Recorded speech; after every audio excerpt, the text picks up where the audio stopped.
gimana kabarnya? It's been a while, 1 bulan aku nggak ngonten. Kangen ya. Gimana? Sebulan ini banyak sekali yang telah kita lalui ya.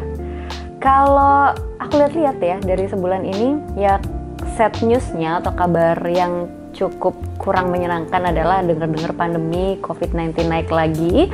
Nggak apa-apa, yang penting teman-teman jangan lupa buat booster ya. Karena kan kalau nggak booster, yang ciwi-ciwi nih nggak bisa ke mall, nggak enak kan? Ya pokoknya kita harus tetap mengikuti protokol kesehatan dan mengikuti anjuran pemerintah. Oke? Dan kalau sebulan ini, di bulan Juli yang lalu, yang banyak menuai pro kontra dan masih hangat diperbincangkan, ya nggak sih? Dan aku juga tertarik banget. Mungkin Elvira juga ngerasa, wah ini pasti bahas yang lagi booming, yang lagi viral, Citayam Fashion Week. Kalau yang kita tahu awal viral tuh dari TikTok, JJ ya kalau nggak salah namanya, itu dengan jargonnya selebewu gitu. Udah sama belum namanya? Mungkin kayak gitu ya, kurang lebih. Aku nggak bisa mirip banget sih, nggak jago kayak gitu-gitu.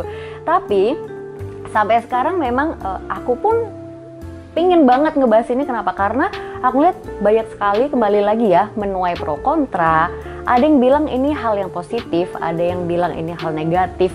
Bahkan kalau aku baca-baca berita di online juga, baik dari kalangan pemerintah, kemudian dari masyarakat, dan juga banyak sekali ya dari berbagai kalangan pada pengen ikutan nih untuk terlibat dalam fenomena ini. Artis-artis juga, kalau nggak salah itu, aku nggak usah sebutin namanya ya, itu artis yang ingin mengambil hak intelektualnya, jadi kayak ngambil hak cipta gitu, bukan sih, tapi sempat menuai kontroversi dan akhirnya dipending gitu. Tapi ujung-ujungnya walaupun sempat dihentikan ya, sekarang hangat lagi. Nah kalau kita ambil contoh menarik kembali cerita dari awal, itu dipelopori dari kawasan Sudirman Jakarta ya, di Dukuh Atas, dari Depok, Citayam yang naik KRL ke Jakarta. Awalnya itu sebenarnya tempat buat nongkrong biasa gitu. Kalau orang Jakarta nyebutnya healing gitu, healing habis kerja pengennya nongkrong di situ. Tapi sekarang malah rame banget waktu itu. Aku nggak tahu apakah di Jakarta sampai sekarang masih rame nggak ya.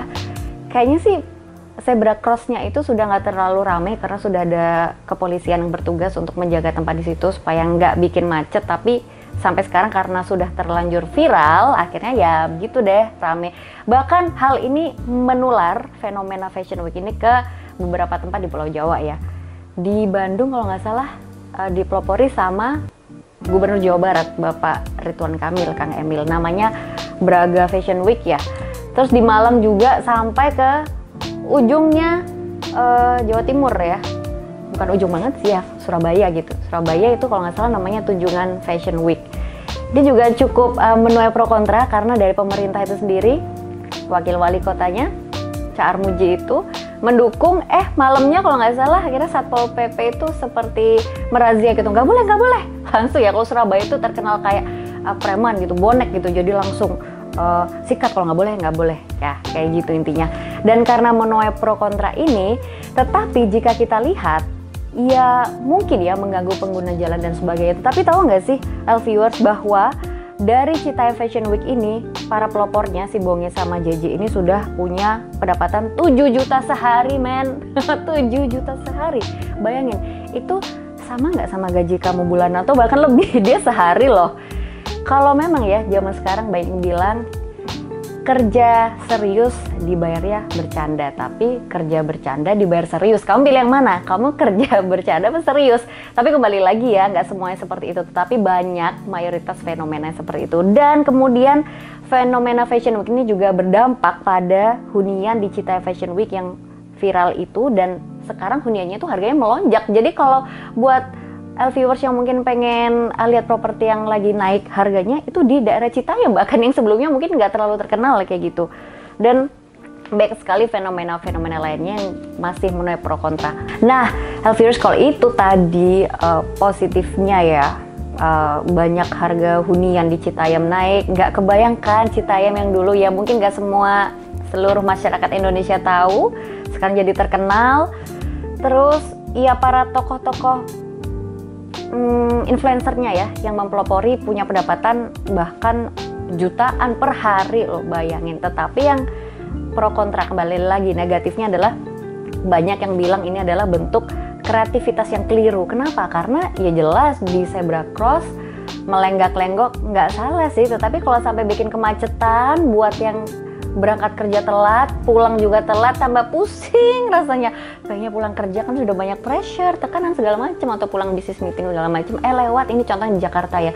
Tiba-tiba harus macet karena Fashion Week tadi yang kalau orang sebagian memandang ini apaan sih gitu. Tetapi kembali lagi, suatu hal kita tidak bisa menyudutkan ya. Pasti kita bisa melihat dari dua sisi begitu. Ada yang positif dan negatif. Nah, sebetulnya aku pengen kasih tahu sedikit aja, Fashion Week ini apa sih? Apakah diadakan setiap hari gitu atau setahun sekali, seminggu sekali? Namanya Fashion Week. Seharusnya ya once in a week ya. Tetapi ini awalnya dipelopori di Amerika Serikat, di New York, di tahun 1944. Jadi sudah 50 tahun yang lalu dan udah lama banget. Dan awalnya bertempat di seperti ya tempatnya cukup eksklusif lah, tempat yang ada AC-nya dingin gitu, di hall, aula, atau di belakang hotel. Entah mengapa ini di Indonesia, di Zebra Cross dan di tempat umum begitu. Nah ini akhirnya yang sampai sekarang hangat menjadi perbincangan banyak orang. Nah kalau dari kacamata aku sendiri, ini dia inti dari konten hari ini. Aku pengen banget ngasih opini. Sebenarnya dari aku sendiri positif negatif ya. Aku di sini pengen netral guys, karena aku sendiri waktu ngebuka beritanya, aku tertarik gitu kan. Wih, ini model bajunya ada yang sesuai seleraku ya, ada yang wih keren nih, tapi ada yang ya aku kurang setuju kalau misalnya ada yang berekspresi tetapi kelewat batas. Aku nggak perlu nyebutin di sini kelewat batas gimana. Mudah-mudahan teman-teman punya asumsi sendiri ya, karena bisa menimbulkan tumpang tindih opini nantinya, oke? Tetapi kembali lagi, untuk kreativitas tanpa batas, aku setuju karena kamu bebas berekspresi yang bisa berdampak positif. Pakai baju segala macam boleh, jadi nggak harus juga dari kalangan kelas atas, setuju nggak sih? Tapi bisa dari semua kalangan, siapapun kamu, nggak harus dengan fisik yang tinggi semampai, dengan ketentuan sekian-sekian yang biasanya harus good looking banget, nggak perlu. Siapapun kamu, kan bisa ikutan Fashion Week. Kerennya itu.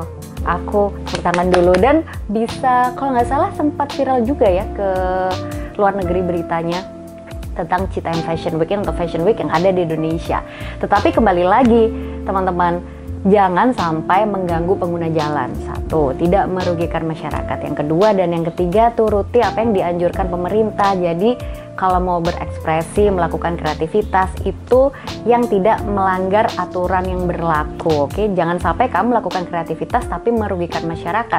Jadi tujuannya apa dong? Jangan sampai kamu pengen viral tapi tanpa moral. Oke, jadi buat kalian teman-teman semua, ayo kita lestarikan Fashion Week ini. Mau itu namanya, kalau di Malang kalau nggak salah Kayu Tangan Fashion Week, Citayam Fashion Week, di Surabaya Tunjungan Fashion Week, kalau nggak salah di Jogja juga ada namanya ya, tapi tadi aku belum cari-cari. Kalau nggak salah ada juga ya, ini mungkin menyebar di pulau-pulau yang lain, Sumatera, Kalimantan, Sulawesi dan sebagainya. Yang pasti boleh-boleh aja, tapi harus di tempat yang tidak mengganggu pengguna jalan dan masyarakat sekitar. Jadi misal mungkin di alun-alun gitu, atau di hall, di tempat yang sederhana aja nggak apa-apa, tetapi kembali lagi tidak mengganggu orang banyak. Oke, mudah-mudahan Indonesia bisa mempromosikan kreativitasnya dan berdampak positif bagi orang banyak, dan kita bisa go internasional. Amin yang kencang. Oke, kita ketemu lagi di episode berikutnya. Aku akan cari-cari lagi kira-kira fenomena apa yang menarik buat dibahas. Teman-teman juga bisa ya kasih ide di kolom komentar Elisa Widya Channel. Apa sih yang pengen dibahas? Kira-kira setelah ini akan ada hal apa lagi yang bakal viral di Indonesia? Karena kalau di Indonesia ngomongin viral nggak pernah ada habisnya dan nggak akan pernah ada selesainya kalau kita bahas. Oke? Tapi sekarang harus selesai dulu. Aku pamitan dulu ya. Terima kasih udah nonton. Jangan lupa subscribe Elisa Widya Channel. Bye bye. I'm signing out.